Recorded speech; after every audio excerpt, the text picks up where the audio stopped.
Now that I've added my logo and started to lay out my page header, there are a few more things I need to do to get it to look like my design.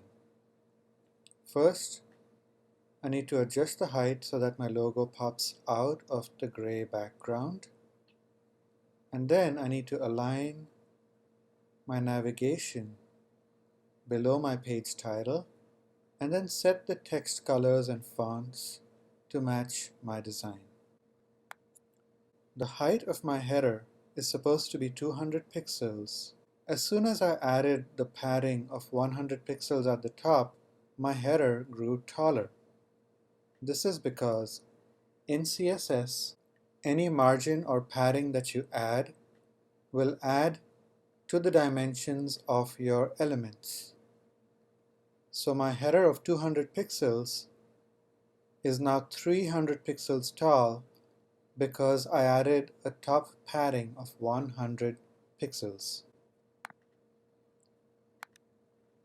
To fix this, I need to change the height of my header to 100 pixels so that with the added padding of 100 pixels, the total height becomes 200.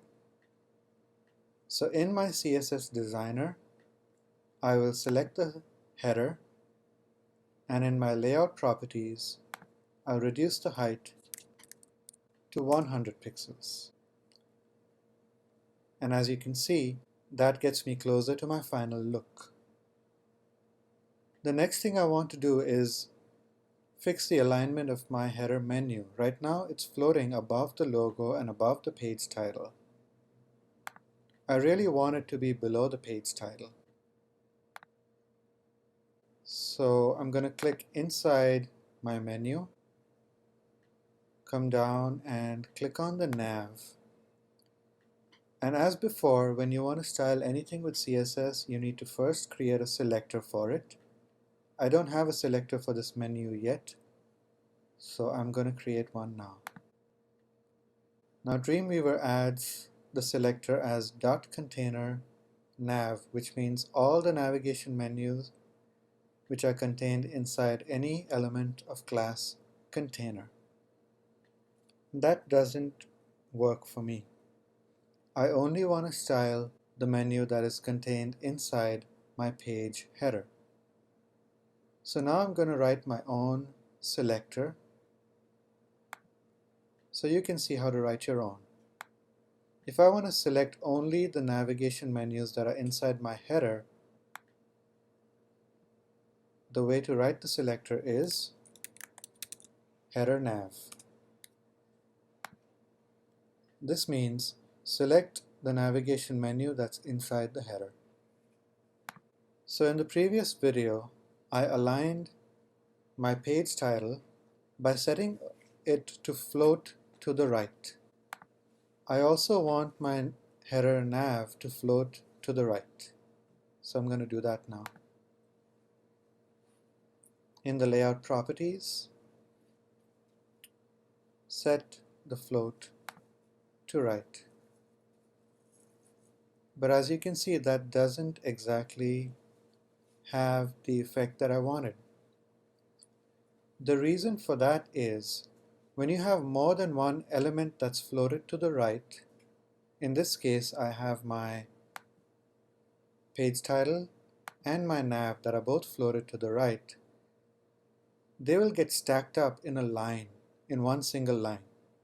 The same thing would happen if I had many elements floated to the left. That's just how float works in CSS. If you have more than one element with the same float property, they will all stack up in a line. To fix this, I need to tell my navigation to break out of this line and move to the next line. And in CSS, you can do this using a property called clear. If you look in your layout properties, clear is right here below float. I need to tell my navigation menu to clear my page title and come to the next line. Since my page title is floated to the right, I need to tell my header nav to clear the right side elements. I click Clear Right, and now as you can see, my header menu appears below my page title. This isn't exactly how it should look though, but this is just the way it previews in the design view. I'm going to save my file, or save all. So let's preview this in the browser now. And now you see my header menu appears below my page title.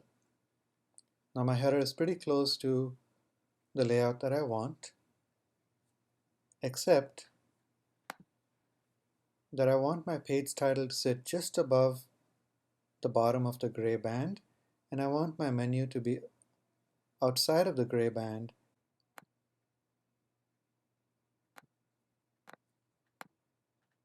In Dreamweaver, I'll do this by pushing my page title down a little bit. I already added a selector for page title, so I can just click on it and give it some top margin.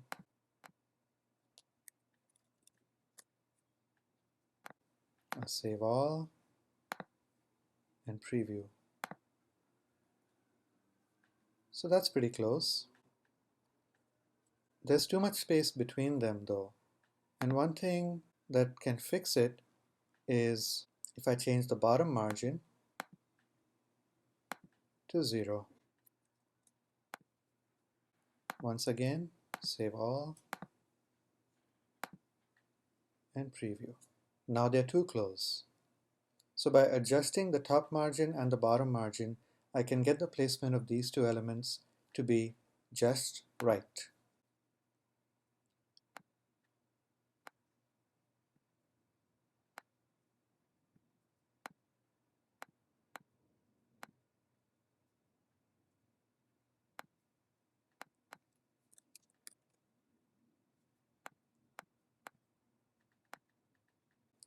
So that's pretty close.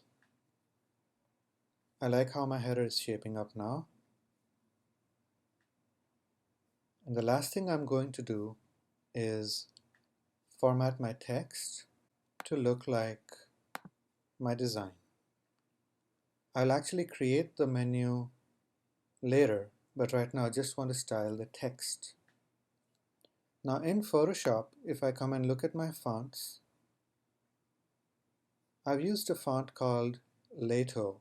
Whatever fonts you use in websites, if you want the same font to show up on any user's computer, it used to be that they would have to have the same fonts installed on their computer so that your design would look the same on any visitor's computer.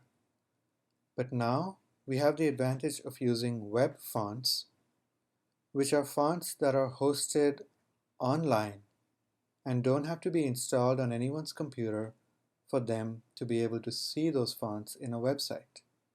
This makes web design so much easier as far as text and fonts go, because by using a web font, you can make sure that your text looks consistent on everyone's computer. I'm going to show you how to use a web font for your site here.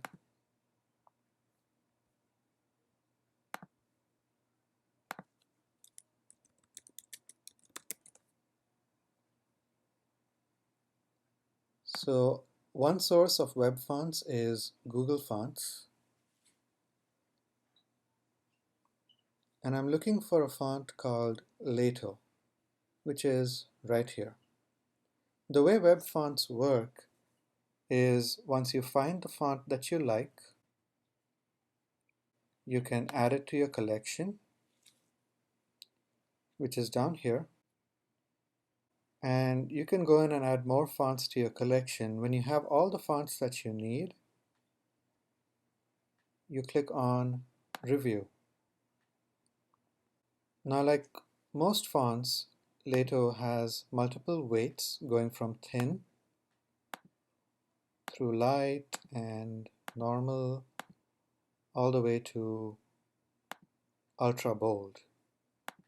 What I'm using in my design is the normal weight.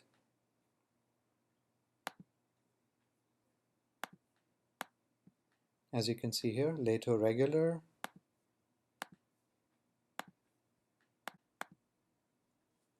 and here as well. In my footer, I'm using Lato bold and Lato light. So I'm using 3 different weights of the same font: regular, bold, and light. So going back to Google Fonts, under the page for Lato, I can go click on Styles, and I want to use light. I'd already chosen normal, and I want bold. So I've chosen 3 different weights of Lato, and that's all I need for my design. Next, I click on Use. It shows me the 3 weights that I'm downloading. It also shows me what impact they would add on my website's loading time. If I add too many, it increases the loading time for my page. That's the only downside to using web fonts. So when you're using web fonts, just download the font weights that you need and try to keep it simple. Now, to actually use these font weights that I've selected, there are 2 final steps. Here, I need to copy this code and use it in my page. And Google Fonts gives you instructions on where to put it. So in Dreamweaver,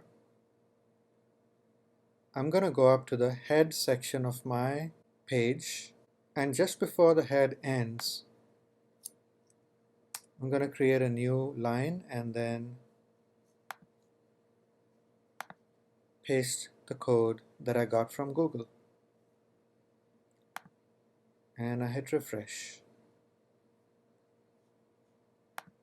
The second thing that I need to do is to apply the fonts in my CSS. So to do that, I need to add a property called font family and include Lato in my fonts. This is just an example. So let me show you how to do it in Dreamweaver. Now here, for my page title, I'm going to go to Selectors, click Page Title, and go up to the Text Properties. Now under Font Family, double click, and I'll type in just the way it shows up there. Now it changed how the header looks in Design View, but this isn't Lato. To really see the font that I want, I need to go into Live View. And that's my font. So Dreamweaver is actually downloading my web font right now as I see the page in Live View, and it's trying to show me exactly how it would look. Also, for my page title, I need to change my color to white, and I need to make sure I'm using the right weight of Lato because I've downloaded 3 weights.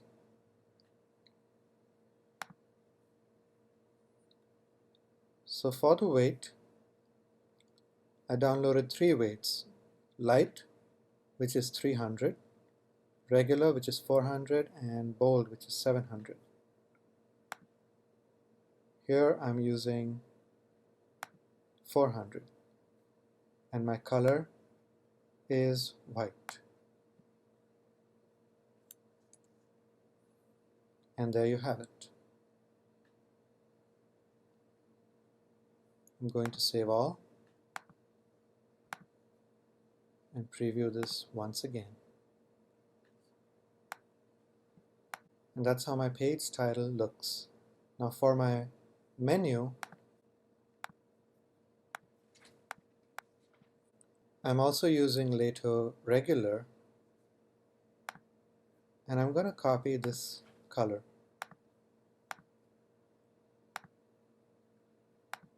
Back in Dreamweaver, I already made a selector for header nav. I select it, go up to the text properties, paste my color, make sure to include the hash sign, font family, and font weight. Once again, save all and preview.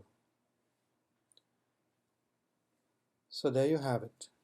I've fixed the height of my header, I got my logo to break out of it like I wanted, and changed the placement and text colors, even the fonts, for my page title and my menu. In the next lesson, I'll actually create the header menu and then set up the links.